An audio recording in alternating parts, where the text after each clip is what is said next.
Hi hello అండి. So happy Sunday. So ఈరోజు Sunday కదా, ఈరోజు స్పెషల్ వచ్చేసి ఫుల్ ఫిష్ ఫ్రై అనమాట. సూపర్ టేస్టీగా ఉంటుంది, సింపుల్ రెసిపీ.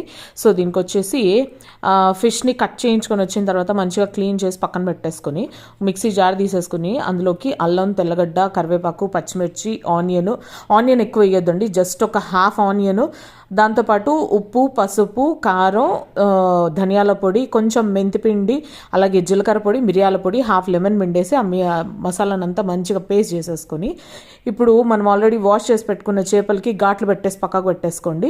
ఒక ప్లేట్ తీసేసుకొని అందులోకి ఒక 2 టేబుల్ స్పూన్స్ దాకా కార్న్ఫ్లోర్, ఒక 3 టేబుల్ స్పూన్ దాకా రైస్ ఫ్లోర్ తీసేసుకొని ఈ మసాలా పేస్ట్ దాంట్లోకి కలిపేసి చేపలకి అంతటికి పట్టించేసి మసాలా అంతా పట్టించేసిన తర్వాత ఒక 1 అవర్ ఫ్రిడ్జ్లో పెట్టేసేయండి. మంచిగా మసాలా అంతా పడుతుంది అనమాట. ఇప్పుడు ఒక తవా తీసేసుకొని అందులోకి ఒక్కొక్క ఫిష్ వేసి కొంచెం కరివేపాకు వేసి ఫ్రై చేసుకుంటే super tasty fish fry ready. నచ్చితే కనుక లైక్ చేసి ఛానల్ సబ్స్క్రైబ్.